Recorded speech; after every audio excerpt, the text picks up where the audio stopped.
ஓம் Saravanabhava channel வாயிலாக உங்களை சந்திப்பதில் பெருமகிழ்ச்சி அடைகிறேன். இன்றைய பதிவு ஆனி மாத ராசி பலன்கள்.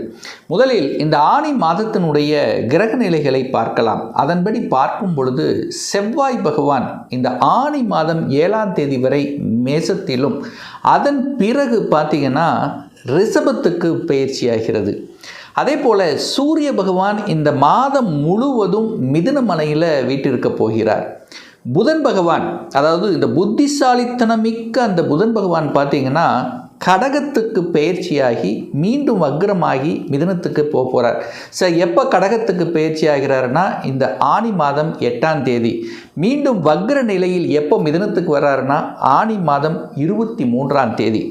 சுக்கிர பகவானுடைய பெயர்ச்சியானது இருக்குது. இப்போ கடகத்தில் இருக்கக்கூடிய சுக்கிர பகவான் சிம்மத்துக்கு பெயர்ச்சியாகிறார்.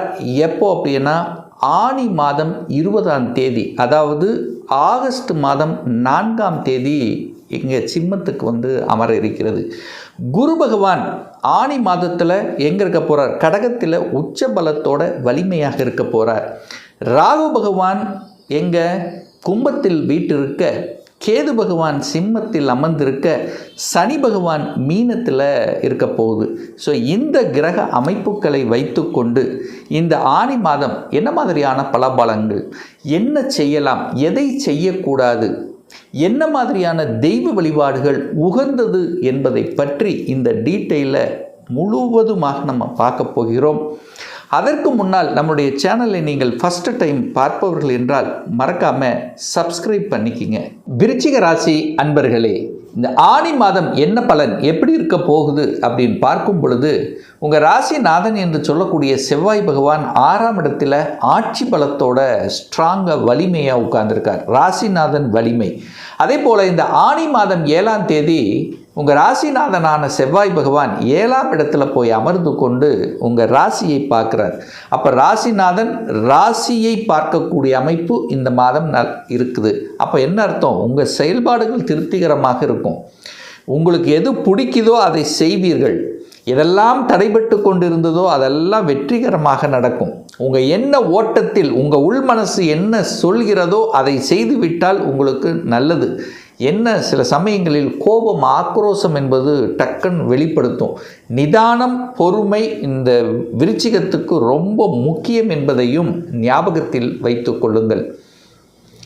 2ஆம் அதிபதி தனத்தை கொடுக்கக்கூடியவன், குடும்பத்தை அமைத்து கொடுக்கக்கூடிய அந்த குரு பகவான் உச்சமாக பாக்கியஸ்தானத்தில் உட்கார்ந்திருக்கார். 2ஆம் அதிபதி அற்புதமாக அமைகிறது இந்த குரு பயிற்சிக்கு அப்புறம். அப்போ என்ன அர்த்தம்? குடும்பம் நன்றாக இருக்க போகிறது, தனவரவு நன்றாக இருக்க போகிறது, உங்கள் வாக்கு சம்பந்தப்பட்ட விஷயங்கள் நன்றாக இருக்க போகுது. ஏன்னா உச்ச பலம். அப்போ ஏற்கனவே கடந்த வருடம் பார்த்தீங்கன்னா குரு பகவான் 8ல் இருந்தார், குடும்பாதிபதி 8ல் இருந்தார். அப்போது ஒரு சிலருக்கு, நிறைய பேர்த்துக்கு குடும்பத்தில் சில சச்சரவுகளை கொடுத்துருக்கோம். ஒரு அண்டர்ஸ்டாண்டிங் இல்லாத தன்மை, அல்லது பணம் எங்கேயோ கொடுத்து லாக்கான மாதிரியான அமைப்பு, உங்கள் பேச்சை மதிக்காத மாதிரி, உங்கள் குடும்ப உறுப்பினர்கள் மதிக்காத மாதிரியான உணர்வுகளை எல்லாம் கொடுத்து கொண்டிருந்த இந்த விருச்சிகத்துக்கு இப்போது இந்த ஆனி மாதத்திலிருந்து உங்களை போற்றக்கூடிய வகையில், உங்கள் பேச்சுகளை கேட்கக்கூடிய விதத்தில், குடும்பத்தில் இருந்து வந்த கருத்து வேறுபாடுகள் அப்படியே மறைஞ்சு, ரைட்டு, நம்ம சம்பாத்தியம் நம்ம குடும்பத்துக்கு தான். கணவன் சம்பாதிக்கிறது என்ன, மனைவி சம்பாதிக்கிறது என்ன, யார் சம்பாதிச்சாலும் சரி, அந்த ஈகோ அப்படிங்கிற விஷயம் அப்படியே மறைஞ்சு போகிறது. அப்போ குடும்பத்தில் ஒற்றுமை கிடைக்கப் போகிறது, குடும்பம் நன்றாக இருக்க போகிறது, குடும்பத்தை அமைக்கப் போகிறீர்கள். குடும்பம் அமைக்காதவர்கள், திருமணம் ஆகாதவர்கள் திருமணம் ஆகப் போகிறது. அப்போது சில பணங்கள் சேமித்து வைக்கக்கூடிய அமைப்புகள்ங்கிறது உண்டு. ஏன்னா தனாதிபதியாக இருக்கின்றவர் பாக்கியஸ்தானத்தில் போய் உட்கார்ந்துருக்கார்.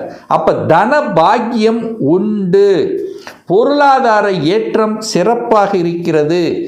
கல்வி முறையில் சில மாற்றங்கள், சில இதுவரைக்கும் படிக்கல, ஒரு மந்தமாக இருந்த, ஒரு டார்கெட் ரீச் பண்ண முடியாத குழந்தைகள் கூட இப்போ படிப்பு விஷயத்தில் நல்ல சுறுசுறுப்பாக செயல்படக்கூடிய அமைப்பு. நல்ல மார்க் வாங்கணும், நல்ல பொசிஷனுக்கு போகணும், நான் ஃப்யூச்சரில் ஒரு இந்த பொசிஷனுக்கு போகணும் அப்படிங்கிற எண்ண உணர்வுகளை கண்டிப்பாக கொடுக்கக்கூடிய அமைப்பில் இந்த மாதம் நல்லா இருக்கு. அப்போ குடும்பம், தனம், வாக்கு சிறப்பு பெறுகிறது.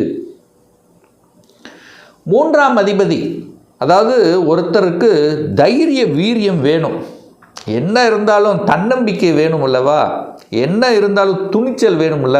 அந்த துணிச்சலை குறிக்கக்கூடிய கிரகம் சனி பகவான். அந்த சனி பகவான் 5ஆம் இடத்தில் இருக்கார், தனக்கு 3ஆம் இடமான வளர்ச்சி ஸ்தானத்தில் இருக்கு. அப்போ துணிச்சல் என்பது இயல்பாகவே இந்த மாதம் இருக்கும். சாதிக்கணும் என்கின்ற மனப்பாங்கு கண்டிப்பாக உண்டு. ஏன்னா 2ஆம் அதிபதி யோகத்தை தரக்கூடியவன். இந்த விருச்சிகத்துக்கு யோகத்தை தரக்கூடிய அந்த குரு பகவான் பாக்கியஸ்தானத்தில் அமர்ந்து கொண்டு 3ஆம் இடத்தை பார்க்கிறார், 3ஆம் அதிபதியை பார்க்கிறார். அப்போ என்னாக போகுது? கீர்த்தி உண்டு, புகழ் உண்டு, பிரயாணம் உண்டு, விற்பனை உண்டு, வியாபாரம் நல்லபடியாக இருக்கும். எழுத்து, கலை, கதை, கட்டுரை சார்ந்த விஷயத்தில் இருக்கின்றவர்களுக்கு நல்லது நடக்கும். ஏன்னா சுக்கிரன் 3ஆம் இடத்தை பார்க்குறார். கலைத்துறைக்கு சொந்தக்காரரான சுக்கிரன் 3ஆம் இடத்தை பார்க்கறதுனால நிறைய பேருக்கு பாட்டில், இசையில் ஆர்வம், கலைத்துறையில் மேலே ஆர்வம், இதெல்லாமே சூப்பராக இருக்கக்கூடிய ஒரு நல்ல மாதம். 4ஆம் இடத்தில் ராகு பகவான் உட்கார்ந்துருக்கார். ஒரு பாம்பு கிரகம் உட்கார்ந்துருக்கு. பிரம்மாண்டமாக ராகு, பிரம்மாண்டமான வீடு வாங்கணுங்கிற எண்ணம் உங்கள் மனசில் இருக்கும். பெருசாக வாங்கணும், பெருசாக கட்டணும் அப்படிங்கிற எண்ணத்தை கொடுக்கும். அந்த எண்ணத்தை செயல்படுத்தக்கூடிய விதத்தில் இந்த மாதம் கண்டிப்பாக உண்டு. ஒரு சிலர் பார்த்தீங்கன்னா ரியல் எஸ்டேட் துறையில் இருப்பீங்க, ரொம்ப நல்லாயிருக்கும், விற்பனை ஜோராக இருக்கும். ரியல் எஸ்டேட் துறையில் இருக்கக்கூடிய இந்த விருச்சிக ராசி அன்பர்களுக்கு பார்த்தீங்கன்னா நல்லா இருக்கும். போன மாதத்தை கம்பேர் பண்ணும்போது இந்த மாதம் ஒரு துணிச்சல் இருக்கும், சாதிக்கணுங்கிற எண்ணம் இருக்கும். அதுக்காக ஒர்க் பண்ணுவீங்க, அதுக்கான முயற்சியில் இறங்குவீங்க, அதுக்கான ஸ்ட்ராட்டஜி வகுப்பீங்க. இதெல்லாமே நல்லா இருக்கக்கூடிய ஒரு மாதம். மனசை மட்டும் கீழே விட்டுறக்கூடாது. மனசில் எப்போவுமே பாசிட்டிவ் உணர்வு தான் இருக்கணும். ஏன்னா உங்கள் ராசியில் சந்திரன் உட்கார்ந்துருக்கார்லவா, அதனால தான் நீங்கள் விருச்சிக ராசி.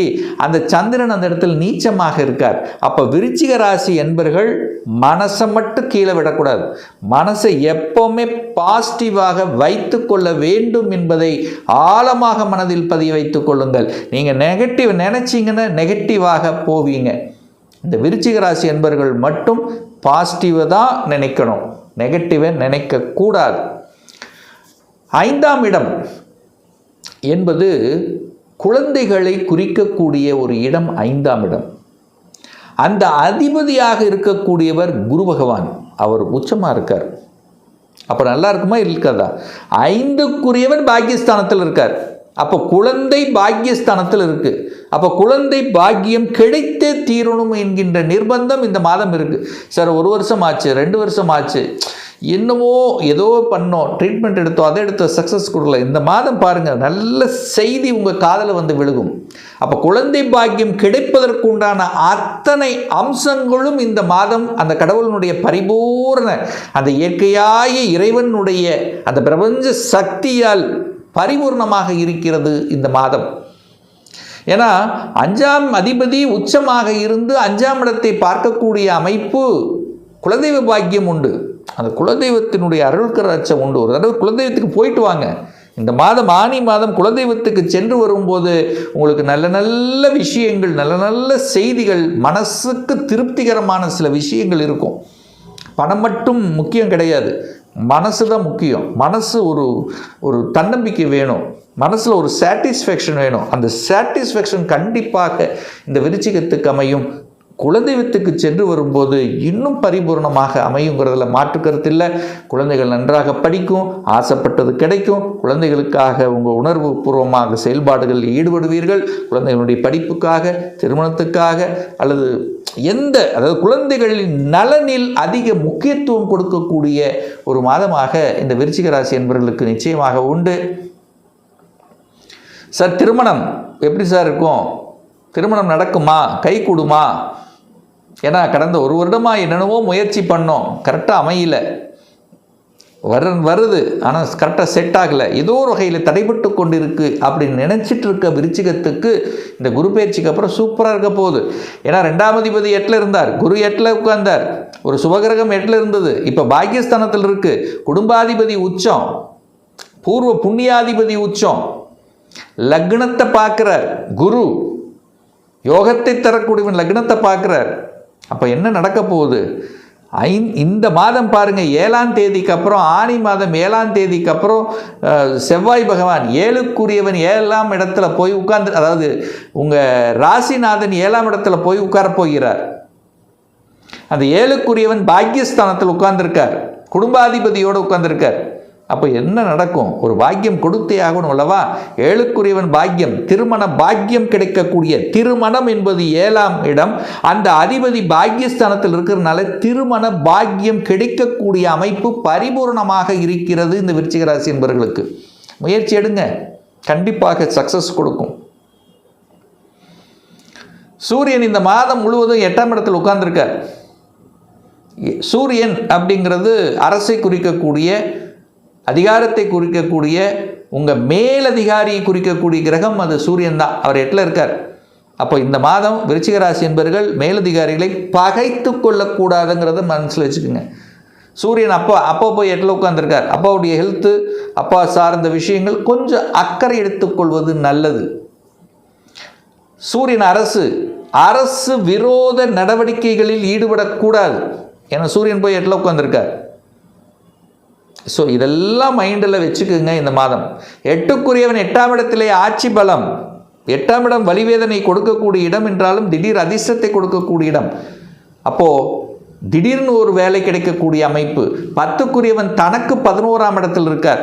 சார் அழுத்தம், ப்ரெஷர், என்ன சார் வேலையில் ஒரு ப்ரமோஷன் கிடைக்கல, 1 வருஷம் ஆச்சு, 2 வருஷம் ஆச்சு, டக்குன்னு கிடைக்கக்கூடிய அமைப்பு, மாற்றத்தை கொடுக்கக்கூடிய அமைப்புங்கிறது இந்த மாதம் உண்டு. 10க்குரியவன் 8ல் இருக்கிறனால கொஞ்சம் அலைச்சல், திருச்சல், டென்ஷன், ப்ரெஷர் கண்டிப்பாக இருக்கும். இதில் மாற்று கருத்து என்பது இல்லை. 11ஆம் அதிபதி 8ல் இருக்கார். 8, 11 கனெக்ட் ஆனால் திடீர் அதிர்ஷ்டம்னு சொல்லிட்டேன். அப்போ திடீர் அதிர்ஷ்ட வாய்ப்புகள் தேடி வரக்கூடிய அமைப்பு இந்த மாதம் பரிபூர்ணமாக இருக்கிறது இந்த விருச்சிக ராசி என்பவர்கள். அப்போ நல்ல மாற்றத்தை கொடுக்கக்கூடிய அமைப்பு, இடம், வீடு, வண்டி, வாகனங்கள், அசைய சொத்துக்கள் கொடுக்கக்கூடிய அமைப்பு, திருமண பந்தம், புதிய உறவு உருவாகுவதற்காக அல்லது குழந்தை பாக்கியம் கிடைத்து குடும்பத்தில் ஒரு உறுப்பினர் இணைத்துக் கொள்ளக்கூடிய நிகழ்வுகள், இப்படி நல்ல நல்ல செய்திகளை கொடுக்கக்கூடிய ஒரு நல்ல மாதமாக இந்த ஆனி மாதம் அமையப் பெறுகிறது இந்த விருச்சிக ராசி அன்பர்களுக்கு. இன்னும் ஒரு துல்லிய பலன் உங்களை பற்றி தெரிஞ்சுக்கணும். 2026 எப்படி இருக்க போகுது? இந்த 2026 சொந்த தொழில் செய்வதற்குண்டான கொடுப்பினை இருக்கா இல்லையா? வேலை தானா, இல்லை சொந்த தொழில் இருக்குதுன்னா எப்போ ஆரம்பிக்கலாம்? +2 முடிச்சிட்டேன், எந்த கோர்ஸ் எடுத்து படித்தா நம்முடைய ஃப்யூச்சர் நன்றாக இருக்கும்? எதுக்குள்ளே நான் போக போகிறேன்? ஃபார் எக்ஸாம்பிள் புதனும் சுக்கிரன் நல்லா இருக்குன்னா நீங்கள் தகவல் தொடர்பு துறை, கம்யூனிகேஷனுக்கு போகலாம். மெக்கானிக்கல் துறைக்கு போகணும்னா சனி நல்லா இருக்கும். அப்போ என்ன கொடுப்பினை இருக்குது? எந்த கோர்ஸ் எடுத்து படிப்பதற்குண்டான விதி கொடுப்பினை இருக்குது? 2026 எப்போ சார் நமக்கு திருமணம் நடக்கும்? எப்போ குழந்தை பாக்கியம் கிடைக்கும்? எப்போ ப்ரமோஷன் கிடைக்கும்? எப்போ நான் வீடு கட்டுவேன்? இது போன்ற கேள்விகளுக்கு துல்லியமான பதிலை நம்மால் கூற முடியும். ஒரு பர்சனல் கன்சல்டேஷன் எடுத்துக்கணும், ஒரு சுயஜாதகம் பார்க்கணும் என்று விருப்பப்படக்கூடிய அன்பர்கள் டிஸ்பிளே தெரியக்கூடிய நம்பருக்கு வாட்ஸ்அப் மூலியமாகவோ ஃபோன் கால் மூலியமாகவோ தொடர்பு கொண்டு அப்பாயின்மெண்ட் பெற்றுக்கொண்டு நேரடியாகவோ அல்லது ஆன்லைன் மூலமாகவோ கன்சல்டேஷன் எடுத்துக்கலாம். நம்முடைய அலுவலகம் கோயம்புத்தூரில் அமைந்துள்ளது. அதாவது கோயம்புத்தூரிலிருந்து மேட்டுப்பாளையம் செல்லும் வழியில் வெள்ளக்கிணர் பிரிவு அன்னபூர்ணா ஹோட்டலுக்கு பக்கத்தில் அமைந்துள்ளது. ப்ரியர் அப்பாயின்மெண்ட் வாங்கிட்டு நேரடியாக கன்சல்டேஷன் எடுத்துக்கலாம். நிச்சயமாக இந்த பதிவு ஏதாவது ஒரு ரூபத்தில் உங்களுக்கு யூஸ்ஃபுல்லாக இருக்குங்கிறதுல எந்தவித மாற்று கருத்தும் கிடையாது. மீண்டும் ஒரு நல்ல பதிவில் உங்களை சந்திக்கும் வரை உங்களிடமிருந்து விடைபெறுவது உங்கள் அஸ்ட்ராலஜர் டாக்டர் சதீஷ்.